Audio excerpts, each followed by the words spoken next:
Exact టైంకి వచ్చాను. రాకపోతే మీరు ఒప్పుకోరు కదా.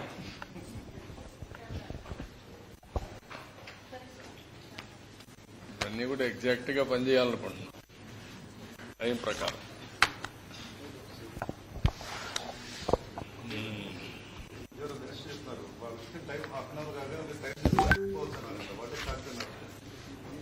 మీకు కూడా అంతే, వాళ్ళకే కాదు.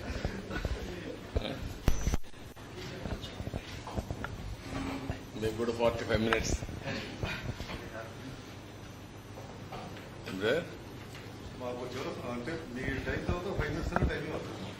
అన్నీ అయిపోయినాక 45-50 minutes, not more than that. కనీసం నేను ప్రెస్ కాన్ఫరెన్స్ పెడుతున్నాను. చాలా మంది ప్రెస్ కాన్ఫరెన్స్ పెడతాను. టెండర్ కూడా అయిపోయింటారు ప్రెస్ కాన్ఫరెన్స్ పెట్టకుండా.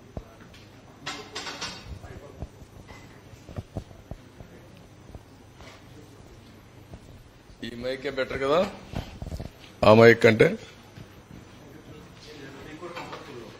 ఇది కంఫర్టబులా?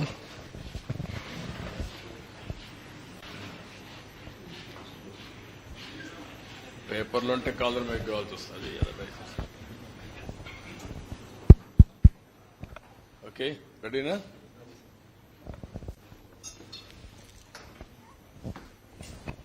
అందరికీ నమస్కారాలు.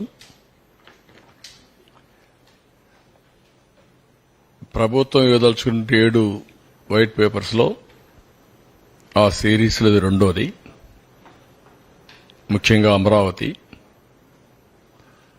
ఒక అమరావతి ప్రాజెక్ట్, దాని ఇంపార్టెన్స్ ఏంటి, అదేవిధంగా ఈరోజు ఆ ప్రాజెక్ట్ ని ఏ విధంగా నిర్వీర్యం చేశారు, ఏ విధంగా విధ్వంసం చేశారో నేను అన్ని చెప్పిన తర్వాత మళ్ళీ ఒకసారి ఎక్స్ప్లెయిన్ చేస్తాను.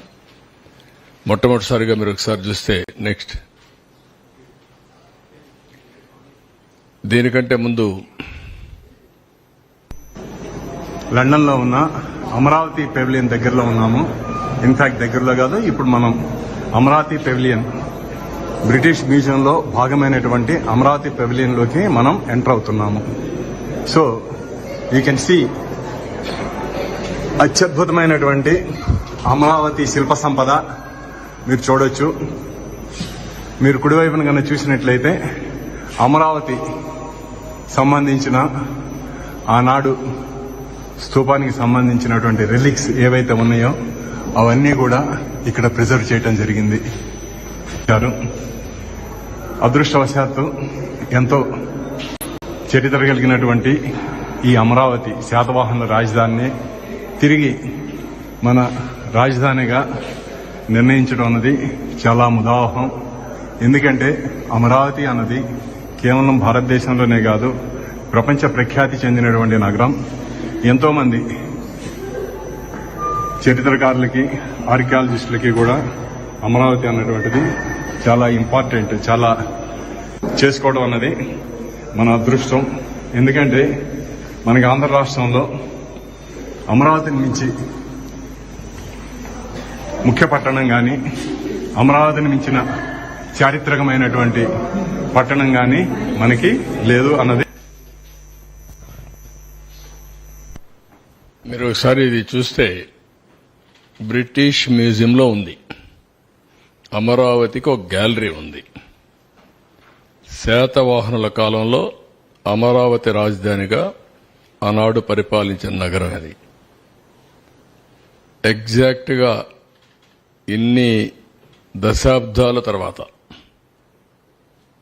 మళ్లీ అమరావతి పేరు రావడం, అది కోఇన్సిడెన్స్ కావచ్చు కానీ ఓసారి చరిత్ర.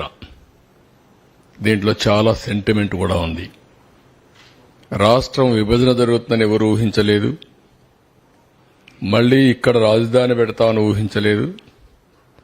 మళ్లీ శాతవాహనుల కాలం నాటి అమరావతి పేరు, నేను మొన్న కూడా చెప్పాను, నేను ఆ రాజధాని పేరు పెట్టాలనుకున్నప్పుడు రామోజీరావు గారు ఒక రీసెర్చ్ చేసి ఆయనకు ఈ రాష్ట్రం మీద ఉండే ప్రేమతో నాకు ఒక నోటు పంపించాడు.